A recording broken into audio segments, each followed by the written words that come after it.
വലിയ മരങ്ങൾ ഒരു സ്ഥലത്ത് നിന്ന് വേറെ സ്ഥലത്തോട്ട് ട്രാൻസ്ഫർ ചെയ്യാനായിട്ട് ഒരുപാട് ടെക്നോളജീസ് ഇപ്പോൾ അവൈലബിൾ ആണ്. ലൈക്ക് എയർ പമ്പ് പോലത്തെ ഒരു സാധനമുണ്ട്. അത് ഹൈ പ്രഷറിൽ എയർ കൊടുത്ത് ഇതിൻ്റെ മണ്ണെല്ലാം തെറിപ്പിച്ച് കളഞ്ഞ് റൂട്ടിന് ഒരു കേടുപാടും പറ്റാതെ എടുക്കുന്ന ഓപ്ഷൻസ് ഉണ്ട്.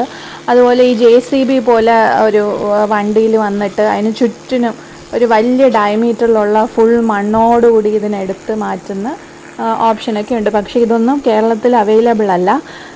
അത് മാത്രമല്ല, ഇപ്പം നമ്മൾ ഈ ട്രാൻസ്പ്ലാന്റ് ചെയ്യാൻ പോകുന്ന ഒരു ട്രീ എന്ന് പറയുന്നത് എൻ്റെ തന്നെ വീട്ടിൻ്റെ അടുത്തുള്ളതാണ്. അപ്പോൾ അത് അവർ ഓണേഴ്സ് അവിടെ വീടിൻ്റെ വെക്കാൻ പോവാണ്. അപ്പോൾ അവിടെ നിന്ന് എല്ലാം വെട്ടാനായിട്ട് മരമൊക്കെ വെട്ടാൻ ആൾക്കാർ വന്നു കഴിഞ്ഞാൽ അപ്പോൾ നമുക്ക് വളരെ ഷോർട്ട് ടൈമേ ഉള്ളൂ ഇത് അറേഞ്ച് ചെയ്യാനായിട്ട്. സോ കയ്യിലുള്ള സാധനങ്ങളെന്ന് വെച്ച് കഴിഞ്ഞാൽ കാറ് വാഷ് ചെയ്യുന്ന ഒരു ഹൈ പ്രഷർ പമ്പും പിന്നെ ഒരു വണ്ടി അറേഞ്ച് ചെയ്തിട്ടുണ്ട്. കാരണം ഇത് തള്ളി താഴെ ഇടാൻ കുറേ പണിക്കാരുണ്ടെങ്കിലേ പറ്റത്തുള്ളൂ. ഇപ്പം അങ്ങനെ ഇല്ല, ഒരാളെ കിട്ടിയുള്ളൂ. ഒരു കുറേ പേര് കിട്ടിയിട്ടുണ്ട്, കുഴപ്പമില്ല. അല്ല, ഇത് പിടിക്കും.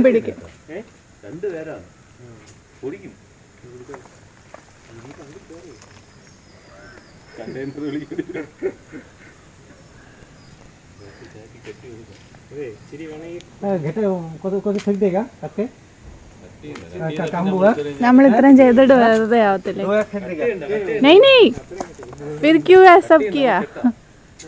സോ ഇതിനെ പിടിച്ച് വലിക്കണം. മാത്രമല്ല ഇലക്ട്രിസിറ്റി ലൈൻ കണക്ഷൻ പോകുന്നുണ്ട്.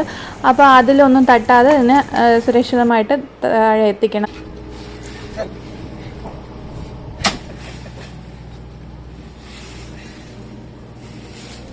സോ നിങ്ങളുടെ വീടിൻ്റെ അടുത്തൊക്കെ ഇങ്ങനെ ആൾക്കാർ ഓരോ പർപ്പസിന് മരം മുറിച്ച് കളയുന്നുണ്ടെങ്കിൽ, ഈവൻ അത് തെങ്ങ് ഒക്കെ ആണെങ്കിൽ പോലും ഇതുപോലെ നല്ലപോലെ പ്രൊട്ടക്റ്റ് ചെയ്ത് കുറേ റൂട്ടൊക്കെ സേവ് ചെയ്യാൻ പറ്റിക്കഴിഞ്ഞാൽ അത് പിടിച്ചോളും.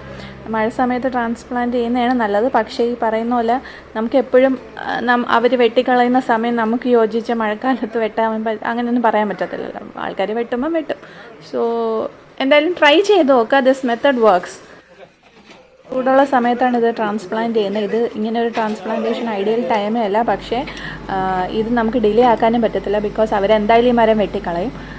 സോ എന്നാലും ഞാൻ ഈ വീഡിയോ എടുക്കത്തില്ലായിരുന്നു. ഇതിൻ്റെ അകത്ത് ഒരു ഇല വരുന്നതിന് വേണ്ടിയാണ് വെയിറ്റ് ചെയ്തത്. ശരിക്കും വെച്ചിട്ട് 4 months ആയി. ലൈക്ക് ഫുൾ ഈ വർഷത്തെ ചൂടെല്ലാം ഇത് അനുഭവിച്ചു കഴിഞ്ഞു.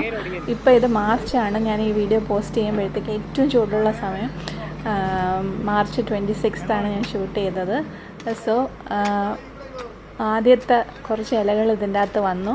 ആൻഡ് ശരിക്കും എനിക്ക് പ്രതീക്ഷ ഉണ്ടായിരുന്നു ഇതിൻ്റെ അകത്ത് വരുമായിരിക്കും ഒന്ന്. പക്ഷേ ഇങ്ങനെ ഡിലേ ആയപ്പോഴത്തേക്കൊരു ടെൻഷൻ ഉണ്ടായിരുന്നു, ഇത് ചത്തുപോയോ എന്ന്. ബട്ട് ഇല്ല. ഞാൻ വിചാരിച്ച മഴക്കാലം വരെ എന്തായാലും വെയിറ്റ് ചെയ്യാം. മഴക്കാലം ആകുമ്പോഴെന്തെങ്കിലും ഒരു ഇല വരും. പക്ഷെ മഴക്കാലം വരെ വെയിറ്റ് ചെയ്യേണ്ടി വന്നില്ല.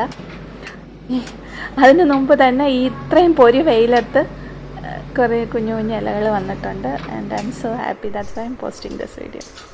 So thank you for watching this video. Stay tuned.